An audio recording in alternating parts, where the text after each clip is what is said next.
Satnam Waheguru Sahib ji. Jeeta JIO ਪਿੰਡ ਸਭ ਤੇਰਾ, ਤੂੰ ਅੰਤਰ ਜਾਮੀ ਪੁਰਖ ਭਗਵਾਨ। ਦਾਸਨ ਦਾਸ ਕਹੇ ਜਨ ਨਾਨਕ, ਜਿਹਾ ਤੂੰ ਕਰਾਹੇ ਤਿਆ ਹੋਂ ਕਰੀ ਬਖਿਆਣ। ਸਤਨਾਮ ਵਾਹਿਗੁਰੂ ਸਾਹਿਬ ਜੀ। ਸ਼ਲੋਕ। ਅਗੰਮ ਅਗਾਧ ਪਾਰ ਬ੍ਰਹਮ ਸੋਏ, ਜੋ ਜੋ ਕਹੈ ਸੋ ਮੁਕਤਾ ਹੋਏ। ਸੁਣ ਮੀਤਾ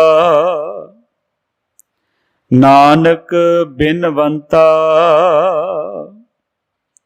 ਸਾਧ ਜਨਾਂ ਕੀ ਆਚਰਜ ਕਥਾ। ਵਾਹਿਗੁਰੂ ਜੀ ਕਾ ਖਾਲਸਾ, ਵਾਹਿਗੁਰੂ ਜੀ ਕੀ ਫਤਿਹ।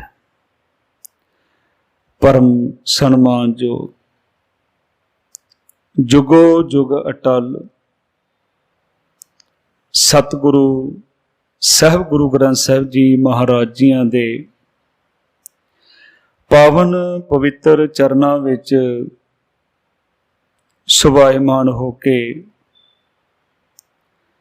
ਗੁਰਮੁਖ ਪਿਆਰੇ ਸਤ ਸੰਗੀ ਜਨੋ, ਆਪ ਜੀ ਸਤਿਗੁਰੂ ਜੀ ਵੱਲੋਂ ਬਖਸ਼ਿਆ ਹੋਇਆ ਮਨੁੱਖਾ ਜਨਮ ਸਫਲ ਕਰਨ ਦਾ ਸਫਲ ਯਤਨ ਕਰ ਰਹੇ ਹੋ। ਸ਼ਹੀਦਾਂ ਦੇ ਸਰਤਾਜ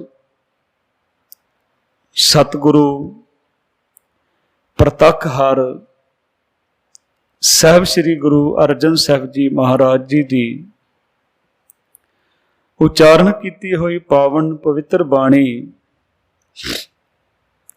ਸ੍ਰੀ ਸੁਖਮਨੀ ਸਾਹਿਬ ਜੀ ਦੀ ਲੜੀਵਾਰ ਵਿਚਾਰ ਸਰਵਣ ਕਰ ਰਹੇ ਹੋ। ਛੇਵੀਂ ਅਸ਼ਟਪਦੀ ਤੱਕ ਆਪਾਂ ਗੁਰੂ ਸਾਹਿਬ ਜੀ ਦੀ ਕਿਰਪਾ ਨਾਲ ਵਿਚਾਰ ਸਾਂਝੀ ਕੀਤੀ ਹੈ। ਅੱਜ ਸੱਤਵੀਂ ਅਸ਼ਟਪਦੀ ਅਤੇ ਸ਼ਲੋਕ ਦੀ ਵਿਚਾਰ ਸਤਿਗੁਰਾਂ ਦੀ ਕਿਰਪਾ ਨਾਲ ਆਪਾਂ ਸਾਂਝੀ ਕਰਨੀ ਹੈ। ਸਾਹਿਬ ਕਿਰਪਾ ਕਰ ਰਹੇ ਹਨ। ਸ਼ਲੋਕ। ਅਗੰਮ ਅਗਾਧ ਪਾਰ ਬ੍ਰਹਮ ਸੋਏ। ਅਗੰਮ ਕਹਿੰਦੇ ਜਿੱਥੇ ਤੱਕ ਸਾਡੀ ਗਮਤਾ ਨਹੀਂ ਹੈ, ਜਿੱਥੇ ਤੱਕ ਸਾਡੀ ਪਹੁੰਚ ਨਹੀਂ ਹੈ। ਅਗਾਧ ਕਹਿੰਦੇ ਨੇ ਅਥਾਹ ਹੈ, ਪਰਮਾਤਮਾ ਬੜਾ ਡੂੰਘਾ ਹੈ। ਅਗੰਮ ਅਗਾਧ ਪਾਰ ਬ੍ਰਹਮ ਸੋਏ। ਹਾਂ, ਜੋ ਵੀ ਉਹਦਾ ਸਿਮਰਨ ਕਰਦਾ ਹੈ, ਜੋ ਉਹਦੀ ਭਗਤੀ ਕਰਦਾ ਹੈ, ਜੋ ਜੋ ਕਹੈ ਸੋ ਮੁਕਤਾ ਹੋਏ। ਕਿੱਥੋਂ ਮੁਕਤ ਹੁੰਦਾ? ਵਿਕਾਰਾਂ ਤੋਂ ਮੁਕਤ ਹੋ ਜਾਂਦਾ ਹੈ। ਸੁਣ ਮੀਤਾ ਨਾਨਕ ਬਿਨਵੰਤਾ। ਸਤਿਗੁਰੂ ਕਹਿੰਦੇ ਮੈਂ ਬੇਨਤੀ ਕਰ ਰਿਹਾ ਹਾਂ, ਹੇ ਮੇਰੇ ਮਿੱਤਰੋ ਸੁਣੋ। ਤੇ ਜਿਹੜੇ ਪ੍ਰਭੂ ਦੇ ਪਿਆਰੇ ਹਨ, ਸਾਧ ਜਨ ਹਨ, ਗੁਰਮੁਖ ਜਨ ਹਨ, ਉਹਨਾਂ ਦੀ ਜਿਹੜੀ ਜੀਵਨ ਦੀ ਜਿਉਣ ਦੀ ਸ਼ੈਲੀ ਜਿਹੜੀ ਹੈ ਉਹ ਹੈਰਾਨ ਕਰਨ ਵਾਲੀ ਹੈ। ਉਹਨਾਂ ਦੀਆਂ ਗੱਲਾਂ ਹੈਰਾਨ ਕਰਨ ਵਾਲੀਆਂ ਹਨ। ਸਾਧ ਜਨਾਂ ਕੀ ਆਚਰਜ ਕਥਾ ਅਸ਼ਟਪਦੀ। ਗੁਰੂ ਪਿਆਰਿਓ, ਸਤਿਗੁਰੂ ਜੀ ਨੇ ਸਾਧ ਸ਼ਬਦ, ਸਾਧੂ ਸ਼ਬਦ, ਸੰਤ ਸ਼ਬਦ, ਸੰਤਨ ਸ਼ਬਦ, ਪਰਮਾਤਮਾ ਵਾਸਤੇ ਵੀ ਇਹ ਸ਼ਬਦ ਆਏ ਹਨ, ਗੁਰੂ ਵਾਸਤੇ ਵੀ ਆਏ ਅਤੇ ਪ੍ਰਭੂ ਦੇ ਪਿਆਰਿਆਂ ਵਾਸਤੇ ਵੀ ਇਹ ਸ਼ਬਦ ਆਏ ਗੁਰਬਾਣੀ ਦੇ ਵਿੱਚ। ਇੱਥੇ ਜਿਨ੍ਹਾਂ ਪੂਰੀ ਅਸ਼ਟਪਦੀ ਵਿੱਚ ਉਹਨਾਂ ਗੁਰਮੁਖਾਂ ਜਨਾਂ ਦੀਆਂ, ਉਹਨਾਂ ਸਾਧ ਜਨਾਂ ਦੀ ਸੰਗਤ ਦੀ ਗੱਲ ਕੀਤੀ ਹੈ ਕਿ ਉਹਨਾਂ ਦਾ ਸੰਗ ਕਰਨ ਦੇ ਨਾਲ ਸਾਨੂੰ ਕੀ ਪ੍ਰਾਪਤੀ ਹੁੰਦੀ ਹੈ। ਸਭ ਕਹਿ ਰਹੇ ਹਨ ਅਸ਼ਟਪਦੀ ਸਾਧ ਕੇ ਸੰਗ ਮੁਖ ਉਜਲ ਹੋਤ। ਉਹਨਾਂ ਗੁਰਮੁਖ ਜਨਾਂ ਦੀ, ਸਾਧ ਜਨਾਂ ਦਾ ਸੰਗ ਕਰਨ ਦੇ ਨਾਲ ਮੁਖ ਉਜਲ ਹੁੰਦਾ, ਭਾਵ ਇੱਜ਼ਤ ਪ੍ਰਾਪਤ ਹੁੰਦੀ ਹੈ। ਸਾਧ ਸੰਗ ਮਲ ਸਗਲੀ ਖੋਤ, ਉਹਨਾਂ ਗੁਰਮੁਖ ਪਿਆਰਿਆਂ ਦਾ ਸਾਧ ਜਨਾਂ ਦਾ ਸੰਗ ਕਰਨ ਦੇ ਨਾਲ ਅੰਦਰਲੀ ਹਉਮੈ ਆਦਿਕ ਦੀ ਮੈਲ ਧੋਤੀ ਜਾਂਦੀ ਹੈ। ਸਾਧ ਕੇ ਸੰਗ ਮਿਟੇ ਅਭਿਮਾਨ, ਉਹਨਾਂ ਸਾਧੂਆਂ ਦਾ ਸੰਗ ਕਰਨ ਦੇ ਨਾਲ ਜਿਨ੍ਹਾਂ ਨੇ ਆਪਣੇ ਆਪ ਨੂੰ ਸਾਧਿਆ ਹੈ, ਉਹਨਾਂ ਦਾ ਸੰਗ ਕਰਨ ਦੇ ਨਾਲ ਹੰਕਾਰ ਮਿਟਦਾ ਹੈ। ਸਾਧ ਕੇ ਸੰਗ ਪ੍ਰਗਟੇ ਸੋ ਗਿਆਨ, ਸੋ ਗਿਆਨ ਸ੍ਰਿਸ਼ਟ ਮਤ ਜਿਹੜੀ ਹੈ, ਸ੍ਰਿਸ਼ਟ ਬੁੱਧ ਜਿਹੜੀ ਹੈ, ਪ੍ਰਭੂ ਦਾ ਜਿਹੜਾ ਗਿਆਨ ਜਿਹੜਾ ਹੈ ਸਭ ਤੋਂ ਉੱਚਾ ਹੈ, ਉਹ ਮਨੁੱਖ ਦੇ ਹਿਰਦੇ ਵਿੱਚ ਪ੍ਰਗਟ ਹੁੰਦਾ ਹੈ। ਸਾਧ ਕੇ ਸੰਗ ਬੂਝੇ ਪ੍ਰਭ ਨੇਰਾ, ਜਦੋਂ ਗੁਰੂ ਦੇ ਉਹਨਾਂ ਪਿਆਰਿਆਂ ਦੀ ਸੰਗਤ ਕਰਦੇ ਆ, ਇਹ ਸਮਝ ਆ ਜਾਂਦੀ ਕਿ ਪ੍ਰਮਾਤਮਾ ਨੇੜੇ ਵਸਦਾ ਹੈ। ਸਾਧ ਸੰਗ ਸਭ ਹੋਤ ਨਵੇਰਾ, ਜਿਹੜੇ ਅੰਦਰ ਸਾਡੇ ਵਿਕਾਰ ਚੱਲਦੇ ਆ ਉਹਨਾਂ ਦਾ ਪ੍ਰਮਾਤਮਾ ਨਿਵੇੜਾ ਕਰ ਦਿੰਦਾ ਹੈ, ਭਾਵ ਉਹਨਾਂ ਤੋਂ ਮੁਕਤ ਕਰ ਦਿੰਦਾ ਹੈ। ਸਾਧ ਕੇ ਸੰਗ ਪਾਏ ਨਾਮ ਰਤਨ, ਜਿਹੜੇ ਮਨੁੱਖ ਉਹਨਾਂ ਗੁਰੂ ਕੇ ਪਿਆਰਿਆਂ ਦੀ ਸਾਧ ਜਨਾਂ ਦੀ ਸੰਗਤ ਕਰਦੇ ਆ, ਉਹਨਾਂ ਨੂੰ ਪ੍ਰਮਾਤਮਾ ਦਾ ਰਤਨ ਵਰਗਾ ਨਾਮ ਪ੍ਰਾਪਤ ਹੁੰਦਾ ਹੈ। ਸਾਧ ਕੇ ਸੰਗ ਏਕ ਉਪਰ ਜਤਨ, ਜਿਹੜੇ ਉਹਨਾਂ ਗੁਰਮੁਖ ਉਹਨਾਂ ਸਾਧੂਆਂ ਦੀ ਸੰਗਤ ਕਰਦੇ ਆ, ਜਿਨ੍ਹਾਂ ਦੀ ਗੱਲ ਗੁਰੂ ਸਾਹਿਬ ਜੀ ਨੇ ਸ਼ਲੋਕ ਵਿੱਚ ਆਖੀ ਹੈ। ਕਹਿੰਦੇ ਫਿਰ ਉਹਨਾਂ ਦਾ ਯਤਨ ਹੁੰਦਾ ਕਿ ਇੱਕ ਦੇ ਉੱਪਰ ਅਸੀਂ ਆਪਣਾ ਆਸਰਾ ਰੱਖਣਾ ਹੈ, ਇੱਕ ਦੇ ਉੱਪਰ ਸਹਾਰਾ ਰੱਖਣਾ ਹੈ। ਸਾਧ ਕੇ ਸੰਗ ਏਕ ਉਪਰ ਜਤਨ, ਸਾਧ ਕੀ ਮਹਿਮਾ ਵਰਨੈ ਕੌਣ ਪ੍ਰਾਣੀ, ਪਰ ਉਹਨਾਂ ਸਾਧੂਆਂ ਦੀ, ਉਹਨਾਂ ਗੁਰਮੁਖ ਪਿਆਰਿਆਂ ਦੀ ਮਹਿਮਾ ਨੂੰ ਕੌਣ ਬਿਆਨ ਕਰ ਸਕਦਾ। ਨਾਨਕ ਸਾਧ ਕੀ ਸੋਭਾ ਪ੍ਰਭ ਮਾਹੇ ਸਮਾਣੀ, ਉਹਨਾਂ ਦੀ ਸੋਭਾ ਪ੍ਰਭੂ ਵਰਗੀ ਸੋਭਾ ਹੈ, ਕਿਉਂਕਿ ਪ੍ਰਭੂ ਦੇ ਬਣ ਗਏ ਹਨ। ਸਾਧ ਕੇ ਸੰਗ ਅਗੋਚਰ ਮਿਲੈ, ਅਗੋਚਰ ਕਹਿੰਦੇ ਜਿੱਥੇ ਤੱਕ ਸਾਡੇ ਗਿਆਨ ਇੰਦਰੀਆਂ ਦੀ ਪਹੁੰਚ ਨਹੀਂ ਹੈ, ਉਹ ਪ੍ਰਭੂ ਜਿਹੜਾ ਹੈ ਉਹਨਾਂ ਗੁਰਮੁਖਾਂ ਦੀ ਸੰਗਤ ਕਰਨ ਦੇ ਨਾਲ, ਗੁਰੂ ਕੇ ਪਿਆਰਿਆਂ ਦੀ ਸੰਗਤ ਕਰਨ ਦੇ ਨਾਲ ਅਗੋਚਰ ਪ੍ਰਮਾਤਮਾ ਦੀ ਪ੍ਰਾਪਤੀ ਹੁੰਦੀ ਹੈ। ਸਾਧ ਕੇ ਸੰਗ ਸਦਾ ਪ੍ਰਫੁੱਲੈ, ਹਮੇਸ਼ਾ ਹੀ ਉਹ ਮਨੁੱਖ ਵਿਕਾਸ ਵਿੱਚ ਰਹਿੰਦਾ ਹੈ, ਪ੍ਰਫੁੱਲਤ ਰਹਿੰਦਾ ਹੈ। ਸਾਧ ਕੇ ਸੰਗ ਆਵਹਿ ਵਸ ਪੰਚਾ, ਉਹਨਾਂ ਗੁਰਮੁਖ ਪਿਆਰੇ ਸਾਧ ਜਨਾਂ ਦੀ ਸੰਗਤ ਕਰਨ ਦੇ ਨਾਲ ਇਹ ਜਿਹੜੇ ਸਭ ਤੋਂ ਵੱਡੇ ਪੰਜ ਵੈਰੀ ਹਨ ਉਹ ਕਾਬੂ ਵਿੱਚ ਆ ਜਾਂਦੇ ਹਨ।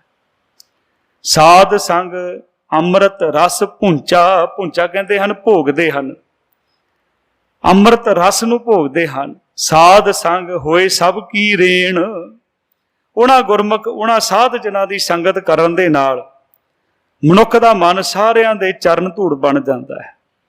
ਸਾਧ ਕੇ ਸੰਗ ਮਨੋਹਰ ਬੈਣ, ਉਹਦੇ ਵਚਨਾਂ ਦੇ ਵਿੱਚ ਵੀ ਪ੍ਰਮਾਤਮਾ ਤਾਕਤ ਬਖਸ਼ਿਸ਼ ਕਰ ਦਿੰਦਾ ਜਿਹੜਾ ਉਹਨਾਂ ਗੁਰਮੁਖਾਂ ਦੀ ਸੰਗਤ ਕਰਦਾ ਹੈ।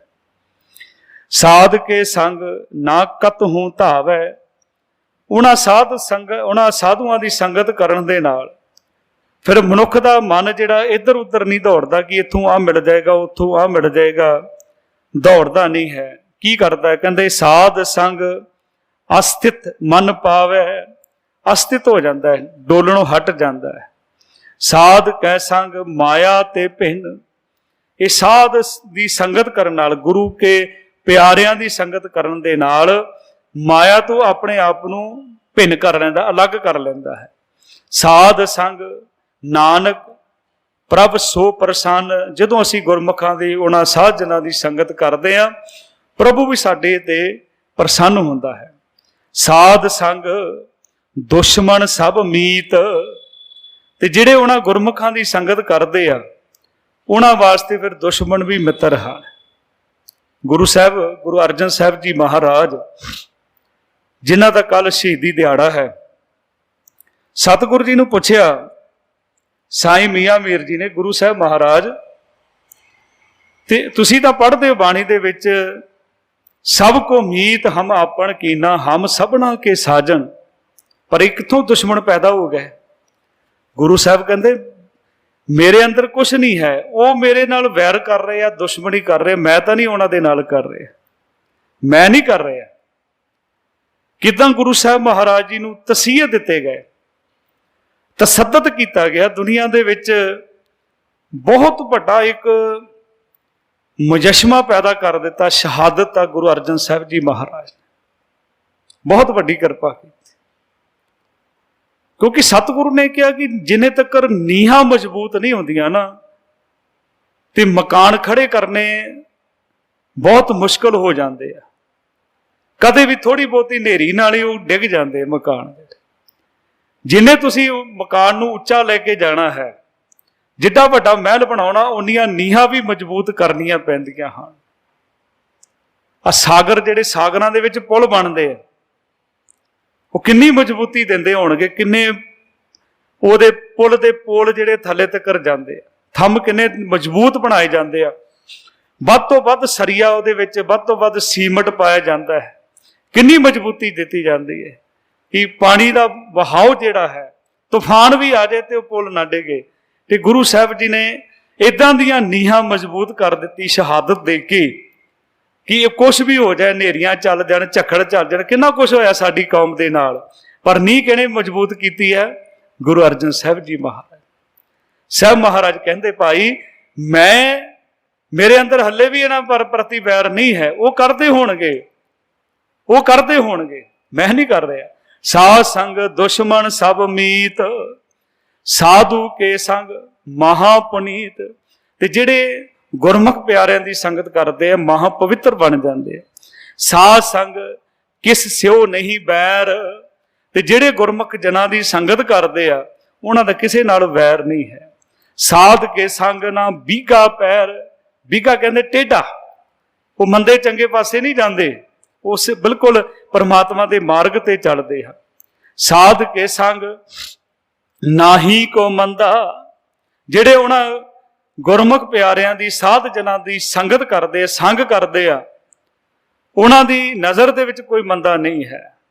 ਉਹ ਕੀ ਸਮਝਦੇ ਆ? ਸਾਧ ਸੰਗ ਜਾਣੇ ਪਰਮਾਨੰਦਾ, ਕਿ ਉਹ ਪਰਮਾਤਮਾ ਅਕਾਲ ਪੁਰਖ, ਪਰਮ ਆਨੰਦ ਜਿਹੜਾ ਅਕਾਲ ਪੁਰਖ ਹੈ, ਉਹ ਸਭ ਕੁਝ ਜਾਣਦਾ। ਸਾਧ ਕੇ ਸੰਗ ਨਾਹੀ ਹਉ ਤਾਪ। ਤਾਪ ਵੀ ਕਈ ਤਰ੍ਹਾਂ ਦਾ, ਬੁਖਾਰ ਵੀ ਕਈ ਤਰ੍ਹਾਂ ਦਾ ਹੁੰਦਾ ਹੈ। ਕਈਆਂ ਨੂੰ ਹਉਮੈ ਦਾ ਬੁਖਾਰ ਚੜਿਆ ਹੁੰਦਾ ਹੈ। ਗੁਰੂ ਸਾਹਿਬ ਕਹਿੰਦੇ ਜਿਹੜਾ ਗੁਰਮੁਖਾਂ ਦੀ ਸੰਗਤ ਕਰਦਾ ਹੈ, ਸਾਧ ਕੇ ਸੰਗ ਨਾਹੀ ਹਉ ਤਾਪ। ਹਉ ਦਾ ਤਾਪ, ਉਹਨੂੰ ਹਉਮੈ ਦਾ ਤਾਪ ਨਹੀਂ ਚੜਦਾ, ਕਿਉਂਕਿ ਸਾਧ ਕੇ ਸੰਗ ਤਜੇ ਸਭ ਆਪ। ਉਹ ਗੁਰਮੁਖ ਪਿਆਰਿਆਂ ਦੀ ਸੰਗਤ ਕਰਕੇ ਆਪਣਾ ਭਾਵ ਛੱਡ ਦਿੰਦਾ ਹੈ। ਆਪੇ ਜਾਣੇ, ਪਰਮਾਤਮਾ ਜਾਣਦਾ। ਸਾਧ ਵਡਾਈ, ਉਹਨਾਂ ਦੀ ਮਹਿਮਾ ਨੂੰ ਉਹੀ ਜਾਣਦਾ ਹੈ। ਨਾਨਕ ਸਾਧ ਪ੍ਰਭੂ ਬਣ ਆਈ, ਕਿਉਂਕਿ ਸਾਧ ਅਤੇ ਪ੍ਰਭੂ ਦੀ ਬਣ ਗਈ ਹੈ, ਉਹ ਭਿੰਨ ਨਹੀਂ ਹਨ, ਅਲੱਗ ਨਹੀਂ ਹਨ। ਸਾਧ ਕੇ ਸੰਗ ਨਾ ਕਬਹੂ ਧਾਵੈ। ਧਾਵੇ ਕਹਿੰਦੇ ਦੌੜਦਾ ਨਹੀਂ ਹੈ। ਜਿਹੜਾ ਗੁਰਮੁਖਾਂ ਦੀ ਸੰਗਤ ਕਰਦਾ ਹੈ, ਸਾਧੂਆਂ ਦੀ ਸੰਗਤ ਕਰਦਾ ਹੈ, ਤੇ ਉਹ ਫਿਰ ਇੱਧਰ ਉੱਧਰ ਨਹੀਂ ਦੌੜਦਾ, ਤੇ ਨਹੀਂ ਦੌੜਦਾ। ਤੇ ਇਸ ਕਰਕੇ ਸਾਹਿਬ ਕਹਿੰਦੇ ਸਾਧ ਕੇ ਸੰਗ ਸਦਾ ਸੁਖ ਪਾਵੇ। ਉਹ ਫਿਰ ਹਮੇਸ਼ਾ ਸੁਖ ਪ੍ਰਾਪਤ ਕਰਦਾ ਹੈ। ਸਾਧ ਸੰਗ ਵਸਤ ਅਗੋਚਰ ਲਹੈ। ਅਗੋਚਰ ਵਸਤੂ ਕਿਹੜੀ ਹੈ? ਨਾਮ ਦੀ। ਜਿੱਥੇ ਤੱਕ ਸਾਡੇ ਗਿਆਨ ਇੰਦਰੀਆਂ ਦੀ ਪਹੁੰਚਦੀ, ਉਹ ਵੀ ਸਾਨੂੰ ਮਿਲ ਜਾਂਦੀ ਹੈ। ਸਾਧੂ ਕੇ ਸੰਗ ਅਜਰ ਸਹਿ। ਜਿਹੜੀ ਚੀਜ਼ ਜਰੀ ਨਹੀਂ ਜਾਂਦੀ, ਉਹ ਵੀ ਜਰ ਲੈਂਦਾ ਹੈ। ਸਾਧ ਕੇ ਸੰਗ ਵਸੇ ਥਾਨ ਉੱਚੇ। ਜਿਹੜੇ ਗੁਰਮੁਖਾਂ ਦੀ, ਸਾਧੂਆਂ ਦੀ ਸੰਗਤ ਕਰਦੇ ਆ, ਉਹ ਬੜੇ ਉੱਚੇ ਥਾਂ ਤੇ ਵਸਦੇ ਆ। ਇਹ ਨਹੀਂ ਕਿ ਕੋਠੇ ਚੜ੍ਹ ਕੇ ਜਾਂ 5-7 ਮੰਜ਼ਿਲਾਂ ਤੇ ਚੜ੍ਹ ਗਏ, ਨਹੀਂ। ਉਹਨਾਂ ਦੀ ਆਤਮਿਕ ਅਵਸਥਾ ਇੰਨੀ ਉੱਚੀ ਹੋ ਜਾਂਦੀ ਹੈ, ਬਹੁਤ ਉੱਚਾ ਪ੍ਰਮਾਤਮਾ ਉਹਨਾਂ ਨੂੰ ਕਰ ਦਿੰਦਾ ਹੈ। ਸਾਧੂ ਕੇ ਸੰਗ ਮਹਿਲ ਪਹੁੰਚੇ। ਮਹਿਲ ਟਿਕਾਣੇ ਤੇ ਪਹੁੰਚ ਜਾਂਦੇ। ਸਾਧ ਕੇ ਸੰਗ ਦ੍ਰਿੜੇ ਸਭ ਧਰਮ। ਸਭ ਧਰਮ ਭਾਵ ਸਾਰੇ ਫਰਜ਼ਾਂ ਨੂੰ ਸਮਝਦੇ ਆ। ਜਿਹੜੇ ਗੁਰਮੁਖਾਂ ਦੀ ਸੰਗਤ ਕਰਦੇ ਆ, ਉਹਨਾਂ ਸਾਧੂਆਂ ਦੀ ਸੰਗਤ ਕਰਦੇ ਆ, ਆਪਣੀ ਜ਼ਿੰਦਗੀ ਦੇ ਸਾਰੇ ਧਰਮਾਂ ਨੂੰ, ਸਾਰੇ ਫਰਜ਼ਾਂ ਨੂੰ ਉਹ ਸਮਝ ਲੈਂਦੇ ਆ। ਸਾਧ ਕੇ ਸੰਗ ਕੇਵਲ ਪਾਰ ਬ੍ਰਹਮ। ਤੇ ਉਹ ਜਿਹੜੇ ਗੁਰਮੁਖਾਂ ਦੀ ਸੰਗਤ ਕਰਦੇ ਆ, ਸਾਧੂਆਂ ਦੀ ਸੰਗਤ ਕਰਦੇ ਆ, ਕੇਵਲ ਪਰਮਾਤਮਾ ਦੇ ਉੱਪਰ ਹੀ, ਪਾਰ ਬ੍ਰਹਮ ਦੇ ਉੱਪਰ ਹੀ ਭਰੋਸਾ ਰੱਖਦੇ ਆ। ਸਾਧ ਕੇ ਸੰਗ ਪਾਏ ਨਾਮ ਨਿਧਾਨ। ਲੋਕੀ ਬੜੇ ਖਜ਼ਾਨੇ ਇਕੱਠੇ ਕਰਦੇ ਆ, ਪਰ ਜਦੋਂ ਅਸੀਂ ਗੁਰਮੁਖਾਂ ਦੀ ਸੰਗਤ ਕਰਾਂਗੇ, ਕੀ ਮਿਲੇਗਾ? ਨਾਮ ਦਾ ਖਜ਼ਾਨਾ। ਸਾਧ ਕੇ ਸੰਗ ਪਾਏ ਨਾਮ ਨਿਧਾਨ। ਨਾਨਕ ਸਾਧੂ ਕਾ ਕੁਰਬਾਨ। ਕਹਿੰਦੇ ਮੈਂ ਉਹਨਾਂ ਮਹਾਂਪੁਰਸ਼ਾਂ ਤੇ, ਉਹਨਾਂ ਗੁਰਮੁਖ ਜਨਾਂ ਤੋਂ ਕੁਰਬਾਨ ਜਾਂਦਾ। ਸਾਧ ਕੇ ਸੰਗ ਸਭ ਕੁਲ ਉਧਾਰੇ। ਹਾਂ, ਜਿਹੜਾ ਗੁਰਮੁਖਾਂ ਦੀ ਸੰਗਤ ਕਰਦਾ ਹੈ, ਉਹਨਾਂ ਪਹੁੰਚਿਆ ਹੋਇਆਂ ਦੀ ਸੰਗਤ ਕਰਦਾ ਹੈ ਤੇ ਉਹ ਆਪਣੀਆਂ ਕੁੱਲਾਂ ਦਾ ਵੀ ਉਧਾਰ ਕਰ ਲੈਂਦਾ ਹੈ। ਇੱਕ ਦਿਨ ਸ਼ਾਮ ਦਾ ਵਕਤ ਸੀ, ਸਤਿਗੁਰੂ ਮਹਾਰਾਜ ਕਲਗੀਧਰ ਪਿਤਾ ਸਾਹਿਬ ਗੁਰੂ ਗੋਬਿੰਦ ਸਿੰਘ ਜੀ ਮਹਾਰਾਜ ਨਦੀ ਦੇ ਕਿਨਾਰੇ ਪਹੁੰਚਦੇ ਆ। ਸਤਿਗੁਰੂ ਨੂੰ ਦੇਖ ਕੇ ਗੁਰੂ ਸਾਹਿਬ ਜੀ ਮਹਾਰਾਜ ਦੇ ਨਾਲ ਤਕਰੀਬਨ 20 ਸਿੰਘ ਹੋਰ ਸਨ। ਮਲਾਹ ਨੂੰ ਬੁਲਾਇਆ ਗਿਆ, ਉਹਨੇ ਆਪਣੀ ਬੇੜੀ ਖੋਲੀ, ਬੜੇ ਅਦਬ ਸਤਿਕਾਰ ਦੇ ਨਾਲ ਗੁਰੂ ਸਾਹਿਬ ਮਹਾਰਾਜ ਨੂੰ ਨਮਸਕਾਰ ਕਰਦਾ ਹੈ ਔਰ ਆਪਣੀ ਬੇੜੀ ਵਿੱਚ ਬਿਠਾ ਲੈਂਦਾ। ਬੇੜੀ ਚਲਾਉਂਦਾ ਹੈ ਪਰ ਨਦੀ ਦੇ ਵਿੱਚ ਵਿੱਚ ਹੀ ਚਲਾਉਂਦਾ ਰਹਿੰਦਾ ਹੈ, ਕਿਨਾਰੇ ਨਹੀਂ ਲਗਾਉਂਦਾ। ਤੇ ਕਲਗੀਧਰ ਪਾਤਸ਼ਾਹ ਸਾਹਿਬ ਗੁਰੂ ਗੋਬਿੰਦ ਸਿੰਘ ਜੀ ਮਹਾਰਾਜ ਸਤਿਗੁਰੂ ਜੀ ਕਹਿੰਦੇ, ਭਾਈ ਵੀ ਇਹ ਤੂੰ ਕੀ ਕਰ ਰਿਹਾ, ਹੁਣ ਇਹਨੂੰ ਕਿਨਾਰੇ ਤੇ ਲਾ ਦੇ ਨਾ ਬੇੜੀ ਨੂੰ। ਕਹਿਣ ਲੱਗਾ, ਸਤਿਗੁਰੂ ਮਹਾਰਾਜ ਮੈਂ ਬੜੇ ਦਿਨਾਂ ਤੋਂ ਰੀਝ ਲਾ ਕੇ ਬੈਠਾ ਸੀ, ਮੇਰੀ ਸੱਧਰ ਸੀ ਕਿ ਮੇਰੀ ਬੇੜੀ ਵਿੱਚ ਆ ਕੇ ਗੁਰੂ ਗੋਬਿੰਦ ਸਿੰਘ ਜੀ ਮਹਾਰਾਜ ਬੈਠਣ। ਸਵਾਰੀਆਂ ਤਾਂ ਬਹੁਤ ਬੈਠਦੀਆਂ ਹਨ, ਅੱਜ ਜਿੰਨੇ ਚੱਕਰ ਮੈਂ ਇੱਥੇ ਲਾ ਦਿੱਤੇ ਨੇ, ਇੰਨੇ ਚੱਕਰਾਂ 'ਚ ਕਿੰਨੀਆਂ ਸਵਾਰੀਆਂ ਮੈਂ ਪਾਰ ਕਰ ਦਿੰਦਾ, ਪਰ ਗੁਰੂ ਗੋਬਿੰਦ ਸਿੰਘ ਤਾਂ ਰੋਜ਼ ਨਹੀਂ ਆਉਂਦਾ ਨਾ। ਕਹਿਣ ਲੱਗੇ, ਠੀਕ ਹੈ ਤੇਰੀ ਮਰਜ਼ੀ ਹੈ। ਥੋੜੀ ਦੇਰ ਬਾਅਦ ਗੁਰੂ ਸਾਹਿਬ ਨੇ ਹੁਕਮ ਕੀਤਾ, ਕਹਿੰਦੇ ਭਾਈ ਹੁਣ ਬੇੜੀ ਕਿਨਾਰੇ ਤੇ ਲਾ। ਕਿਨਾਰੇ ਤੇ ਲਾਈ ਤੇ ਗੁਰੂ ਸਾਹਿਬ ਮਹਾਰਾਜ ਨੇ ਆਪਣੇ ਖੀਸੇ ਵਿੱਚ, ਆਪਣੇ ਜੇਬ ਦੇ ਵਿੱਚ ਹੱਥ ਪਾਇਆ। ਕਹਿਣ ਲੱਗਾ, ਨਹੀਂ ਸਤਿਗੁਰੂ ਮਹਾਰਾਜ, ਮੈਂ ਤੁਹਾਡੇ ਕੋਲ ਮਾਇਆ ਨਹੀਂ ਲੈਣੀ, ਕਿਉਂਕਿ ਤੁਸੀਂ ਤਾਂ ਮਾਇਆ ਦੇ ਦਿਓਗੇ, ਪਰ ਜਿੱਦਣ ਮੈਂ ਤੁਹਾਡੇ ਘਾਟ ਤੇ ਆਵਾਂਗਾ, ਜਦੋਂ ਮੈਂ ਤੁਹਾਡੇ ਜਹਾਜ਼ ਵਿੱਚ ਬੈਠਾਂਗਾ, ਤੇ ਮੈਂ ਕਿੱਥੋਂ ਮਾਇਆ ਦਿਆਂਗਾ ਗੁਰੂ ਸਾਹਿਬ, ਉਹ ਮੈਂ ਮੁੱਲ ਨਹੀਂ ਦੇ ਸਕਦਾ। ਤੁਸੀਂ ਤਾਂ ਮੁੱਲ ਦੇ ਦੋਗੇ, ਪਰ ਉਹ ਮੁੱਲ ਮੈਂ ਨਹੀਂ ਦੇ ਸਕਦਾ। ਕਿ ਗੁਰੂ ਸਾਹਿਬ ਮਹਾਰਾਜ ਏਦਾਂ ਕਿਰਪਾ ਕਰੋ, ਤੁਸੀਂ ਮੇਰੇ ਘਾਟ ਤੇ ਆਏ, ਮੈਂ ਤੁਹਾਨੂੰ ਪਾਰ ਕਰ ਦਿੱਤਾ, ਜਿੱਦਣ ਮੈਂ ਆਵਾਂ ਨਾ ਤੁਹਾਡੇ ਘਾਟ ਤੇ ਮੈਨੂੰ ਪਾਰ ਕਰ ਦਿਓ। ਤੇ ਕਲਗੀਧਰ ਪਾਤਸ਼ਾਹ ਬੜੇ ਪ੍ਰਸੰਨ ਹੋਏ ਤੇ ਬਚਨ ਸੁਣ ਕੇ ਕਹਿਣ ਲੱਗੇ, ਤੇਰੀਆਂ 21 ਕੁੱਲਾਂ ਦਾ ਉਧਾਰ ਕੀਤਾ। ਮੁਸਲਮਾਨ ਸੀ ਭਾਈ ਸਹਿਦਾ, ਤੇ ਜਿਹੜਾ ਗੁਰਮੁਖਾਂ ਦੀ ਸੰਗਤ ਕਰਦਾ ਤੇ ਫਿਰ ਜਿਹੜਾ ਗੁਰੂ ਦੀ ਕਰ ਲਏਗਾ, ਤੇ ਫਿਰ ਕਹਿੰਦੇ ਸਾਧ ਕੇ ਸੰਗ ਸਭ ਕੁੱਲ ਉਧਾਰੇ, ਸਾਧ ਸੰਗ ਸਾਜਨ ਮੀਤ ਕੁਟੰਬ ਨਿਸਤਾਰੇ। ਆਪਣੇ ਮਿੱਤਰਾਂ ਨੂੰ, ਆਪਣੇ ਪਰਿਵਾਰ ਨੂੰ, ਸਾਰਿਆਂ ਦਾ ਨਿਸਤਾਰਾ ਕਰ ਲੈਂਦਾ। ਸਾਧੂ ਕੇ ਸੰਗ ਸੋ ਧਨ ਪਾਵੈ, ਉਹਨਾਂ ਗੁਰਮੁਖਾਂ ਦੀ ਸੰਗਤ ਕਰਕੇ ਉਹ ਧਨ ਪ੍ਰਾਪਤ ਕਰ ਲੈਂਦਾ ਹੈ ਜਿਹੜਾ ਕਿਸੇ ਨੂੰ ਮਿਲਦਾ ਹੈ। ਜਿਸ ਧਨ ਤੇ ਸਭ ਕੋ ਬਰਸਾਵੇ, ਬਰਸਾਵੇ ਕਹਿੰਦੇ ਹਨ ਜਿਹੜੇ ਲੋਕ ਉਸ ਧਨ ਨੂੰ ਪ੍ਰਾਪਤ ਕਰਕੇ ਦੁਨੀਆ ਦੇ ਵਿੱਚ ਨਾਮ ਨਾ ਖੱਟ ਲੈਂਦੇ ਆ, ਉਹ ਨਾਮ ਦਾ ਧਨ ਪਰਮਾਤਮਾ ਦਿੰਦਾ ਹੈ। ਸਾਧ ਸੰਗਤ ਧਰਮ ਰਾਏ ਕਰੇ ਸੇਵਾ, ਆ ਜਿਹੜੇ ਸਾਧੂਆਂ ਦੀ ਸੰਗਤ, ਉਹ ਪ੍ਰਭੂ ਦੇ ਪਿਆਰਿਆਂ ਦੀ, ਗੁਰਮੁਖਾਂ ਦੀ ਸੰਗਤ ਕਰਦੇ ਆ, ਧਰਮਰਾਜ ਵੀ ਉਹਨਾਂ ਦੀ ਸੇਵਾ ਕਰਦਾ ਹੈ। ਸਾਧ ਕੇ ਸੰਗ ਸੋਭਾ ਸੁਰ ਦੇਵਾ, ਵੱਡੇ ਵੱਡੇ ਦੇਵਤੇ ਵੀ ਉਹਨਾਂ ਦੀ ਸ਼ੋਭਾ ਕਰਦੇ ਆ। ਸਾਧੂ ਕੇ ਸੰਗ, ਜਿਹੜਾ ਗੁਰਮੁਖਾਂ ਦੀ ਸੰਗਤ ਕਰਦਾ, ਪਾਪ ਪਲਾਇਣ ਕਰ ਜਾਂਦੇ ਆ, ਦੂਰ ਚਲੇ ਜਾਂਦੇ ਆ। ਸਾਧ ਸੰਗ ਅੰਮ੍ਰਿਤ ਗੁਣ ਗਾਇਣ, ਉਹ ਆਤਮਿਕ ਜੀਵਨ ਦੇਣ ਵਾਲੇ ਪ੍ਰਮਾਤਮਾ ਦੇ ਗੁਣਾਂ ਨੂੰ ਗਾਉਂਦੇ ਹਨ। ਸਾਧ ਕੇ ਸੰਗ ਸਰਬ ਥਾਨ ਗਮ, ਉਹਨਾਂ ਦੀ ਪਹੁੰਚ ਉੱਥੇ ਹੋ ਜਾਂਦੀ ਜਿੱਥੇ ਕੋਈ ਸੋਚ ਵੀ ਨਹੀਂ ਸਕਦਾ, ਕਿੱਥੇ ਕਿੱਥੇ ਉਹਨਾਂ ਦੀ ਸੁਰਤ ਪਹੁੰਚ ਜਾਂਦੀ ਹੈ। ਸਰਬ ਥਾਨ ਗਮ, ਗਮਤਾ ਉਹਨਾਂ ਦੀ ਉੱਥੇ ਤੱਕ ਹੋ ਜਾਂਦੀ ਹੈ, ਪਹੁੰਚ ਹੋ ਜਾਂਦੀ ਹੈ ਉਹਨਾਂ ਦੀ। ਨਾਨਕ ਸਾਧ ਕੇ ਸੰਗ ਸਫਲ ਜਨਮ, ਤੇ ਉਹਨਾਂ ਗੁਰਮੁਖ ਪਿਆਰਿਆਂ ਦਾ ਸੰਗ ਕਰਕੇ ਉਹਨਾਂ ਦਾ ਸਭ ਜਨਮ ਵੀ ਸਫਲ ਹੋ ਜਾਂਦਾ। ਸਾਧ ਕੇ ਸੰਗ ਨਹੀਂ ਕਛ ਘਾਲ, ਕੋਈ ਮਿਹਨਤ ਨਹੀਂ ਕਰਨੀ। ਕਿਹੜੀ ਮਿਹਨਤ ਆ? ਜਿਹੜੇ ਲੋਕੀ ਤਪ ਕਰਦੇ ਆ, ਪੁੱਠੇ ਲਟਕਦੇ ਆ, ਕਿੰਨੇ ਕਿੰਨੇ ਸਾਲ ਆਪਣੀ ਜ਼ਿੰਦਗੀ ਦੇ ਬਰਬਾਦ ਕਰ ਦਿੰਦੇ। ਹੈਰਾਨ ਹੋ ਜਾਓਗੇ, ਜੋ ਗੁਰੂ ਅਰਜਨ ਸਾਹਿਬ ਜੀ ਮਹਾਰਾਜ 43 ਸਾਲ ਦੇ ਵਿੱਚ ਕਰ ਗਏ, ਕੁੱਲ ਉਮਰ 43 ਸਾਲ ਹੈ ਗੁਰੂ ਅਰਜਨ ਸਾਹਿਬ ਜੀ ਦੀ ਸ਼ਹਾਦਤ ਹੋਈ ਜਿੱਦਾਂ।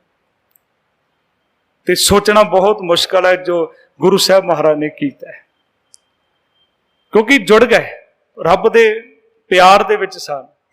ਤੇ ਸਾਨੂੰ ਸਮਝਾ ਰਹੇ ਆ, ਕਹਿੰਦੇ ਫਿਰ ਇਹ ਤੁਹਾਨੂੰ ਪੁੱਠੇ ਕੰਮ ਨਹੀਂ ਕਰਨੇ ਪੈਣਗੇ ਜੰਗਲਾਂ ਵਿੱਚ, ਜਾਂ ਪੁੱਠੇ ਨਹੀਂ ਲਟਕਣਾ ਪਏਗਾ, ਤਪ ਨਹੀਂ ਕਰਨੇ ਪੈਣਗੇ। ਸਾਧ ਕੇ ਸੰਗ ਨਹੀਂ ਕਛ ਘਾਲ, ਦਰਸ਼ਨ ਭੇਟਤ ਹੋਤ ਨਿਹਾਲ, जितन परमात्मा का नाम जपोगे, वो परमात्मा कृपा करेगा, निहालता बख्शिश कर दे।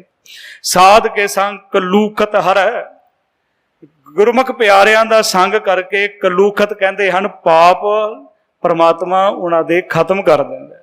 साध के संग नरक पर हरे, नरकां तो दूर कर दिंदा है। साध के संग इहां ऊहां सुहेला, ਜਿਹੜੇ गुरमुख प्यारिਆਂ ਦਾ संग करते हैं उन्हां दा लोक भी ते परलोक भी सुहेला हो जाता। साध संग बिशरत हर मेला, ਜਦੋਂ ਅਸੀਂ ਗੁਰमुख ਪਿਆਰਿਆਂ ਦੇ ਸੰਗ ਕਰਦੇ ਹਾਂ, ਸਾਧ ਜਨਾਂ ਦਾ ਸੰਗ ਕਰਦੇ ਹਾਂ, ਉਹ ਵਿਛੜਿਆਂ ਨੂੰ ਵੀ ਪ੍ਰਮਾਤਮਾ ਮਿਲਾ ਦਿੰਦਾ ਹੈ। ਇਹ ਤਾਕਤ ਹੈ ਸਤਿਗੁਰ ਦੇ ਵਿੱਚ। ਜੈਸਾ ਸਤਿਗੁਰ ਸੁਣੀਦਾ ਤੈਸੋ ਹੀ ਮੈਂ ਡੀਠ ਵਿਛੜਿਆਂ ਮੇਲੇ ਪ੍ਰਭੂ ਹਰ ਦਰਗੇ ਕਾ ਵਸੀੜ। ਇਸੇ ਕਰਕੇ ਸਾਨੂੰ ਸਿਖਾਇਆ ਗਿਆ, ਅਸੀਂ ਪੜ੍ਹਦੇ ਹਾਂ कि सतगुर के चरणों च हमेशा अरदास करनी है, सतगुर जी बहुत जन्म बिछरे थे माधो, ये जन्म तुम्हारे लेखे, कह रविदास आस लग जीवो चिर भयो दर्शन दे। साध संग बिशरत हर मेला, जो इच्छे सोई फल पावे, कमी कोई नहीं रहिंदी, जो मंगदा मिलदा है, जो मांगे ठाकुर अपने ते सोई सोई दे। जो इच्छा है सोई फल पावे, साध के संग ना बिरथा जावे। बेमुराद बेआस कोई भी नहीं उत्थों जाता, उहदियां आसां पूरीआं हुंदियां हन। बेमुराद नहीं हुंदा, बेआस नहीं हुंदा, उहनूं परमात्मा किरपा करदा, जो मंगदा मिलदा। साध के संग ना बिरथा जावे, पार ब्रह्म साध रिद्ध वसै, वो गुरमुख प्यारिਆਂ ਦੇ ਹਿਰਦੇ ਵਿੱਚ ਵਸਦਾ ਹੈ। नानक उधरे साध सुन रसे, ਜਦੋਂ ਅਸੀਂ ਉਹਨਾਂ ਗੁਰਮੁਖ ਪਿਆਰਿਆਂ ਦੀ ਰਸਨਾ ਤੋਂ परमात्मा ਦਾ नाम सुनते हैं तो साडा भी उधार होंदा है। इस करके गुरु साहब कहते मैं साध के संग सुनो हर नाओ। मैं इस करके गुरमुख प्यारे साध जना की संगत करके उन्हां दे कोलों परमात्मा का नाम सुनदा हां। साध संग हर के गुण गाओ, ते ओह प्रभु प्यारिਆਂ ਦਾ संग करके प्रभु दे गुण गाउंदा हां। साध के संग ना मन ते बिसरे, जदों असीं संगत करते हैं ना, गुरमुख प्यारिਆਂ ਦੀ संगत करते हैं, सानू फिर कदों भी मन तो विसरदा नहीं है। तुसीं भी बैठे हो ना संगत दे विच, ते संगत करते हैं, पता नहीं किहड़ी रूह ऐसी है जिहदे करके साडा भी पार उतारो हो जाता है। अज जदों समा हुंदा सानू खिच पैंदी है, असीं दौड़े आउंदे आ, ते इहो ही संगत का प्रभाव है। इसे करके आपां अरदास करते हैं, सतगुर सही प्यारे मेल जिन्हां मिलिया तेरा नाम चिता, ते कदे मन तो भुलदा नहीं है। साध के संग ना मन ते विसरे, ते फिर जेड़े नहीं भुलदा ना, ते कहंदे साध संग सर पर निस्तर है। सर पर कहंदे फिर जरूर उन्हां दा निस्तारा होएगा, वो डुबणगे नहीं। साध के संग लगे प्रभ मीठा, जदों गुरमुख प्यारिਆਂ ਦਾ संग करदे आ ते फिर प्रभु जो करदा है वो मिठा लगदा है, वो कौड़ा नहीं लगदा, मिठा लगदा है। साधु के संग घट घट डीठा, ते उन्हां गुरमुख प्यारिਆਂ ਦਾ संग करन के समझ आ जाती है, हरेक घट दे विच परमात्मा दे दर्शन हुंदे आ। घट घट डीठा साध संग भय आग्याकारी, जदों असीं उन्हां गुरमुखां दी संगत करते हैं, साध जनां दी संगत करते हैं, ते सारे उहदे हुक्म दे विच चलना शुरू कर दिंदे, आग्या दे विच चलदे हैं। साध संग गत भई हमारी, गत कहंदे उच्ची आत्मक अवस्था बन जाती। साध के संग मिटे सब रोग, सारे प्रकार के रोग परमात्मा खत्म कर दिंदा। पर नानक साध भेटे संजोग, पर गुरमुख प्यारिਆਂ ਦਾ साध जनां ਦਾ संग जिहड़ा है ना, भागां दे नाल ही प्राप्त हुंदा है। साध की महिमा वेद ना जाने, धार्मिक ग्रंथ भी नहीं जानते, उस प्रभु के प्यारिਆਂ ਦੀ महिमा नूं बयान नहीं कर सकते। हाँ, जेता सुन है तेता वखियाने, जिन्ना कुछ सुनते उन्ना कुछ व्याख्यान कर देंगे। ते आपां रोज पढ़ते हैं ना जपजी साहब दे विच, मन्ने की गत कही ना जाए। जिन्हां ने परमात्मा दे नाल एक सुरता प्राप्त कर ली है, ते उन्हां दी उच्ची आत्मक अवस्था नूं बयान नहीं किया जाता। मन्ने की गत कही ना जाए, जे को कहा पिछे पछताए, भी असीं घट गया है, वो तो बहुत पहुंचा होया है। मन्ने की गत कही ना जाए, जे को कहा पिछे पछताए। कागद कलम ना लिखन हार, मन्ने का वह करन विचार। ऐसा नाम निरंजन होए, जे को मन जाने मन। ते जदों मन्नांगे की होएगा, मन सुरत होवे मन बुद्ध, मन सगल भवन की सुध। ते वो परमात्मा दे प्यारिਆਂ ਦੀ महिमा ਨੂੰ ਬਿਆਨ नहीं किया जा सकता। उन्ना कुछ हो जाता, वो कर देंगे आ जिन्ना को उन्होंने पता होंगे। जेता सुने तेता बखियाने साध की उपमा, तह गुण ते दूर रज सत ते तम। इहना उपर उठ जाते, इन्हां गुणों तो उपर उठ जाते। साध की उपमा रही भर पूर, ते उन्हां दी शोभा जिद्दां परमात्मा दी शोभा भरपूर है ना, व्यापक है, ते उदां उन्हां दी भी शोभा व्यापक हो जाती है। साध की शोभा का नाही अंत, ओदी शोभा का कोई अंत नहीं है। साध की शोभा सदा बेअंत, उन्हां दी शोभा जिहड़ी है सदा बेअंत है। साध की शोभा उन्हां गुरमुख प्यारियां दी शोभा जिहड़ी है ऊंच ते उच्ची। साध की शोभा मूच ते मूची, मूच कहंदे वड्डी, वो वड्डियां तो भी वड्डी उन्हां दी शोभा है। साध की शोभा साध बण आई, हाँ प्रभु प्यारियां दी शोभा प्रभु अकाल पुरख की कृपा नाल बण आउंदी है। ते नाल गुरु साहब स्पष्ट करते हैं, कहते नानक साध प्रभ भेद ना पाई। प्रभु ते साधु दे विच कोई भेद नहीं है। साधु पखंड वाले दी नहीं गल कीती, नाम जपण वाले दी गुरु साहब ने इत्थे महिमा कीती है। क्योंकि ये जिहड़ी बाणी है, मैं कल भी बेनती की सी कि ये सतगुरु महाराज की बाणी, इहदे विच सतगुरु ने सारे विषय जिहड़े आ वो इहदे विच एकत्र कीते आ। और गुरु ग्रंथ साहब जी तो बाणी अलग नहीं है। सुखमणी साहब जी ये बाणी की ही महिमा है, गुरु ग्रंथ साहब जी की महिमा है। और ये विच नाम की महिमा ते नाम जपण की प्रेरणा गुरु साहब ने महाराज ने की है। हुण ये वखरी गल है कि असी साडे जपण के तरीके अलग अलग होने शुरू हो गए हाँ, पर जो गुरु साहब जी की बाणी दे विच लिखिया है कि एक सवाल किया किसी ने कि वो संपट ला के सुखमणी साहब पढ़ते तो उन्होंने गुटके भी तैयार कर दिते। उत्थे लिख दिता हरेक श्लोक तो बाद सतनाम श्री वाहिगुरु सुखमणी सुख अमृत। जे लोड़ होंदी तो गुरु अर्जन साहब जी आप लिख देंदे, गुरु साहब आप लिख देंदे, कोई लोड़ नहीं है। जो बाणी है जो लिखी है, अखर लिखे सही गावा और ना जाना बाणी, अपनी सियाणप नाल नहीं, जो लिखिया है असी इहदे विच कोई बात घाट नहीं कर सकते। गुरबाणी दे विच कोई बात, सानू कोई हक नहीं है कि असी इहदे विच वध करके पढ़ लईए, घट करके पढ़ लईए। एक एक शब्द की गिणती है, सारे तुसीं सहज पाठ करदे, एक एक शब्द की गिणती है। तो सानू कोई हक नहीं है कि असी सतगुर की बाणी दे नाल छेड़खानी करिए। तो ये बेअदबी का ही एक हिस्सा हुंदा है। तो जो सतगुर ने लिखिया असी उस तरह बाणी पढ़न का यतन करिए। तो बहुत भागां वाले हो जिहड़े सुखमणी साहब पढ़ते आ, जिन्हां दे हिरदे विच परमात्मा दे नाम का विश्राम है। ये रहाऊ की पंक्ति है, सुखमणी सुख अमृत प्रभ नाम भगत जना के मन बिसरा। इन्नियां बेनतियां आप जी ने प्रवान करनियां, होइयां भुलां नूं खिमा बख्शदियां होया बुलाओ फतेह। सारे आखो जी वाहिगुरू जी का खालसा वाहिगुरू जी की फतेह।